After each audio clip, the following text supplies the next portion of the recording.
রামিসা দর্শন এবং হত্যার বিষয়ে। তারপরেও যেহেতু আপনারা প্রশ্নটা তুলেছেন, আমাদের বক্তব্য হলো স্বরাষ্ট্র মন্ত্রণালয়ের করণীয়।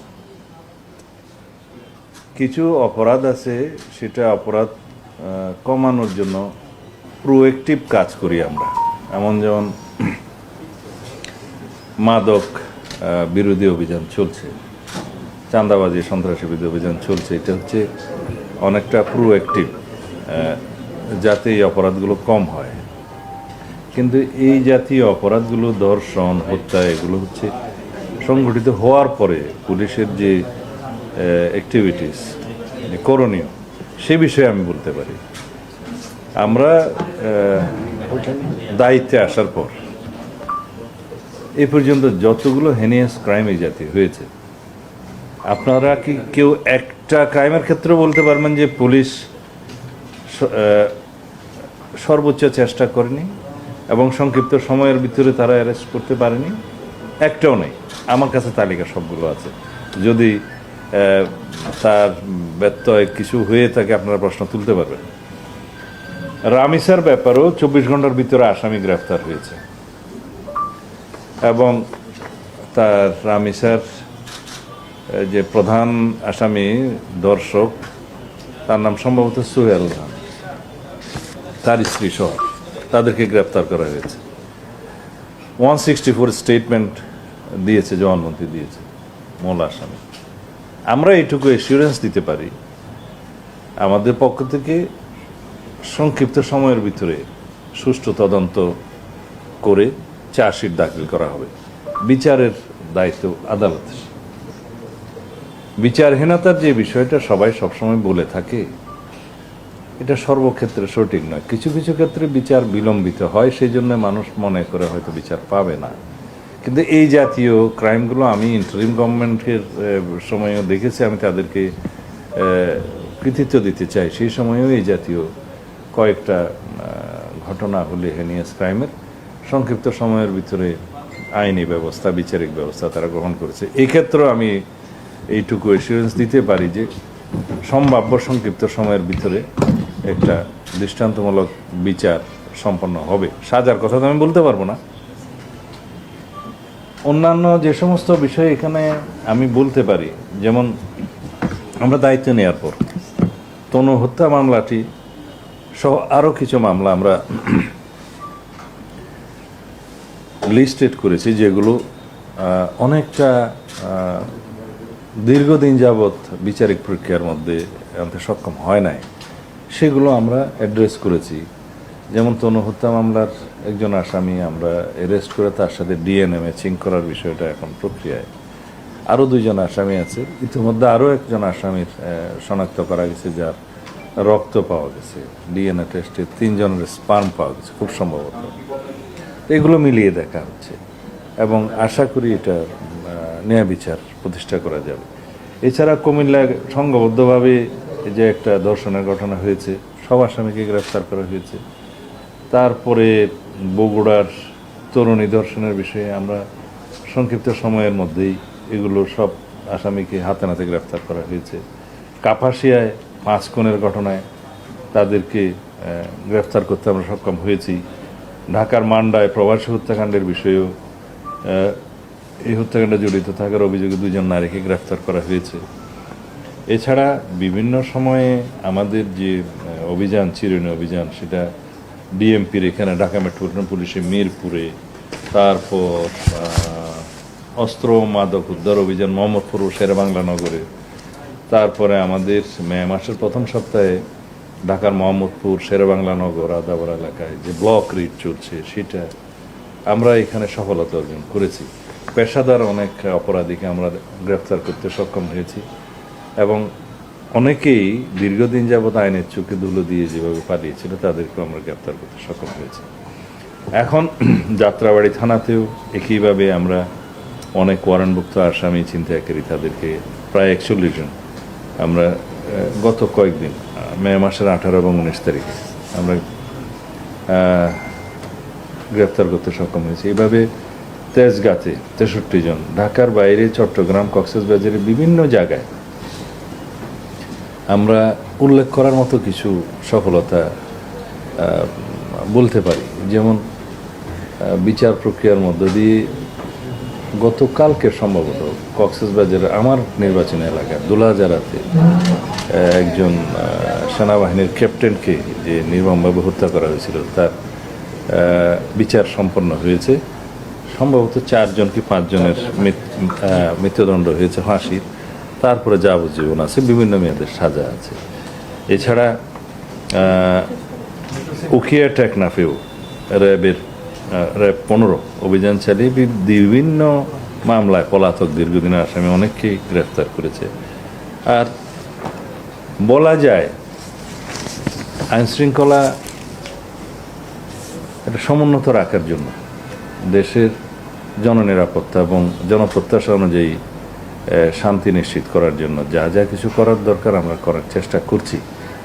আর পুলিশ সিস্টেমের মধ্যে আমরা অনেক রিফর্ম, অনেক সংস্কার করার চেষ্টা করছি। আমাদের অনেক কিছু করার বাকি আছে, সেটা আমরা মানি, কিন্তু সরকারের বয়স তো প্রায় 3 মাস। তো 3 মাসে আমরা কেবল সব কিছু রিফর্ম করে সুষ্ঠুভাবে সামনের দিনে কীভাবে আমরা কাজ করব, এই পলিসিগুলো, এই সিদ্ধান্তগুলো নিতেই সময় লাগে। তার মধ্যে আমরা যে অ্যাকশনটা করেছি, আশা করি আপনারা কষ্ট করে সেটার কৃতিত্ব দিতে পারবেন আমাদের। ধন্যবাদ। এই জিনিসগুলোতে ভালো আছে, কিন্তু এই টোটাল ইস্যুগুলোতে যে এক্সিস্টিং ল আছে তা কি যথেষ্ট মনে করেন কিনা আপনি? আর প্রকাশ্যে এই ধরনের অপরাধীদের শাস্তিটা প্রকাশ্যে এক্সিকিউট করার জন্য বিভিন্নভাবে দাবি উঠছে, যদিও বা এটা অনেক ক্ষেত্রে সমর্থনযোগ্য নয়, কিন্তু আমরা এখন মধ্যযুগে নাই, আমরা আধুনিক যুগে। আইন সংস্কারটা একটা চলমান প্রক্রিয়া। সমাজের চাহিদা অনুসারে, সময়ের চাহিদা অনুসারে সকল আইনকে আপ টু ডেট করতে হয় এবং যুগোপযোগী করতে হয়, সেগুলো চলমান প্রক্রিয়া। সেগুলো তো আছেই। বিভিন্ন আইনে অবশ্যই আমাদের কিছু কিছু সংশোধন আনতে হবে, সেটা আমরা দেখব। আবার কিছু কিছু ক্ষেত্রে এটাও চিন্তা করতে হয় যে খুব সংক্ষিপ্ত বিচারের মাধ্যমে আবার অবিচার করা হচ্ছে কিনা, বা এমন কিছু হয় যে আমরা খুব কঠোরতম আইন প্রণয়ন করলাম, প্রয়োগের ক্ষেত্রে সেটা আবার মিসইউজ হচ্ছে কিনা, অপব্যবহার হচ্ছে কিনা, এগুলো সবগুলো লক্ষ্য রাখতে হয়। এখন কোনো ঘটনা ঘটলো, সেজন্য একটা চটজলদি করে আইন প্রণয়ন করে ফেলা এবং কোনো আদালত সৃষ্টি করে ফেলা, এগুলো ইমোশনালি করা যায় না। এটা বৃহত্তর ক্যানভাসে দেখতে হয়। যেমন মাগুরাতে না কোথায় একটা ঘটনা সংঘটিত হয়েছিল বিগত ইন্টারিম গভর্নমেন্টের সময়, এটা নিয়ে তুলপাড় হলো এবং এখানে বোধহয় কিছু আইনি সংশোধন নিয়ে এসে সংক্ষিপ্ত সময়ের ভিতরে বিচার কার্য সম্পন্ন হয়েছে। এটা সময়ের দাবি ছিল, কিন্তু সেটার দীর্ঘমেয়াদে কি হবে না হবে সেই আইনগুলো চিন্তা করতে হয়। শিশু ধর্ষণের ক্ষেত্রে আদালত প্রতিষ্ঠা করা হলো, একটা ট্রাইব্যুনালের করা হলো। দেখা গেল সেই একই এখতিয়ার নারী ও শিশু আদালতে দেওয়ার মতো বিধান করা যায়, আদালতের সংখ্যা বৃদ্ধি না করেও। কারণ এখানে রেভিনিউ এক্সপেন্ডিচারের বিষয় আছে, আদালত সেট আপের করার বিষয় আছে, জনবলের বিষয় আছে। তখন দেখা যাবে যে 64 ডিস্ট্রিক্টে আদালত আমরা করলাম, ট্রাইব্যুনাল করলাম, দেখা যাবে মামলার সংখ্যা কোথাও 2টা, কোথাও 10টা, কোথাও নাই। এগুলো সব বিবেচনায় নিয়ে যেভাবে মানে জননিরাপত্তা নিশ্চিত করা এবং বিচার নিশ্চিত করা সম্ভব, সেভাবে এগুলো আবার করা যায়। কিন্তু ওই সাময়িক সময়ের জন্য জনগণের যে ক্ষোভ, সেটাকে মেটানোর জন্য যদি আমরা সব বিষয়ে দ্রুততম আইন প্রণয়ন করি বা আদালত সৃষ্টি করি, সেই বিষয়টা আমার মনে হয় সকল ক্ষেত্রে সঠিক নয়। একটা বিষয় হলো, আপনি আপনার বক্তব্যে বলেছেন যে রামিসা এই হত্যা মামলা সংক্ষিপ্ত সময়ে তদন্ত করে অভিযোগ দায়ের করবেন। আপনি কি কোনো নির্দিষ্ট টাইম বলবেন যে এই না, আমার কাছে আজকে পুলিশ ডিপার্টমেন্ট থেকে যে কাগজটা দিয়েছে তাতে আমি 164-এর যে ভাষাটা দেখেছি, 164 স্টেটমেন্টের, তাতে করে মূল আসামি তার যে সহযোগী আসামি তার স্ত্রীকে সহ এখানে যে স্টেটমেন্টটা দিয়েছে, তাতে করে on the basis of this 164 statement এবং আরও সংক্ষিপ্ত তদন্ত যেটা করতে হয় করে চার্জশিট দাখিল করাটা খুব বেশি দিন লাগবে না। তো সেই ক্ষেত্রে আদালতের কিছু প্রসিজিওর আছে, আসামি পক্ষের আইনি অধিকার আছে, তারা আদালতে হয়তো তার আইনজীবী সময় নেবে, এগুলো সব কিছু বিবেচনায় নিতে হবে। না, চার্জশিটের ক্ষেত্রে তো আমি বললাম যে আমাদের কাজটা আমরা দ্রুততম সময়ের ভিতরে দিতে পারবো, যেহেতু আসামি হচ্ছে দুইজন, একজন মূল আসামি আর একজন তার স্ত্রী সহযোগী, তাকে পলায়নে সহযোগিতা করেছে। তো সেই ক্ষেত্রে দুইজনকেই অ্যারেস্ট করা হয়েছে, মূল আসামি 164 করেছে। এখন এর ভিত্তিতে চার্জশিট দেওয়াটা খুব বেশি সময় লাগবে না, আনুমানিক কয়দিন? এটা তো তদন্তকারী কর্মকর্তা বলবে। মাননীয় মন্ত্রী, গতকাল পশ্চিমবঙ্গে যে বিতর্কিত যে নাগরিকত্ব যে আইন সিএএ কার্যকর, এটার সাথে কি সম্পর্ক? মাননীয় মন্ত্রী সমসাময়িক কিছু বলা হচ্ছে, আপনি স্বরাষ্ট্রমন্ত্রী, এজন্যই প্রশ্নটা রাখছেন। সমসাময়িক বলেছে নাকি? আমাদেরকে সেরকমই বলা হয়েছে, আচ্ছা। সমসাময়িক ইস্যু থাকে।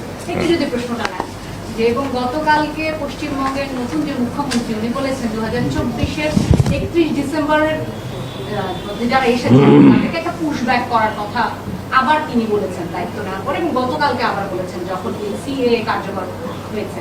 তো সরকার আসলে কি মনে করে? কারণ 5 আগস্ট পরবর্তী, শুধুমাত্র 5 আগস্ট পরবর্তী না, আমরা দেখেছি বেশ কয়েক মাস ধরেই কিন্তু সেই মানে রেজিম পরিবর্তনের পরে অনেকেই এই দেশ থেকে আসলে পাড়ি জমিয়েছে পাশের দেশ ভারতে। সুতরাং যদি পুশব্যাক করে, সেই পুশব্যাকের প্রসঙ্গটা কিন্তু আবার চলে আসবে, অন্তত মুখ্যমন্ত্রীর বক্তব্যের মধ্যে গেছে। আপনি আসলে কি মনে করছেন? আপনি যা মনে করছেন ঠিক তার উল্টা। কারণ হচ্ছে এটা পশ্চিমবঙ্গের আভ্যন্তরীণ বিষয় এবং ভারত সরকারের নিজস্ব আইন কানুনের বিষয়। ভারতের আইন যেটা আছে সিটিজেনশিপ অ্যামেন্ডমেন্ট অ্যাক্ট সিএএ, সেরকম আরও একটা আইন আছে আসামের, ওখানে হচ্ছে ন্যাশনাল সিটিজেন রেজিস্টার, এটা বোধহয় NCR, national register of citizens এরকম। তো NRC, sorry, national register of citizens. তো এগুলো ভারতের আভ্যন্তরীণ ব্যাপার, তাদের সিটিজেন নিয়ে তারা কি করবে, কিভাবে সিটিজেনশিপ নির্ধারণ করবে। কারণ পশ্চিমবঙ্গের নির্বাচন হয়েছে, তাদের হতে নির্বাচনের প্রতিশ্রুতি অনুযায়ী বা তাদের নীতি অনুযায়ী তারা কি বলবে সেটা তাদের সম্পূর্ণ নিজস্ব ব্যাপার। এখানে আমাদের কোনো বক্তব্য থাকার তো কথা না। আমরা আমাদের সীমান্তে আমাদের বিজিবি মোতায়েন আছে, আমরা অবৈধ অনুপ্রবেশ আমরা ঠেকানোর জন্য আমরা সতর্ক অবস্থায় আছি। আর অন্যান্য বিষয় যেগুলো আপনি বললেন যে ওখান থেকে পুশব্যাক বা এখান থেকে পুশইন হচ্ছে, এগুলো আমার নজরে নাই। প্রধানমন্ত্রী, একটা বিষয় উঠতে যাচ্ছে যে আপনি আইন শৃঙ্খলার অবস্থার কথা বলছিলেন, পুলিশ দীর্ঘদিন থেকে নিষ্ক্রিয় ছিল, আপনি বলছেন এখন তারা খুব প্রোঅ্যাক্টিভ। কি কোথায় বলেছি নিষ্ক্রিয় ছিল? আগের অবস্থাটা নিষ্ক্রিয়, তাও বলিনি। না আপনার কথা বলিনি, আমি বলছি আগে নিষ্ক্রিয় ছিল, সেই অবস্থা থেকে আবার আমি বলি নাই তো এটা।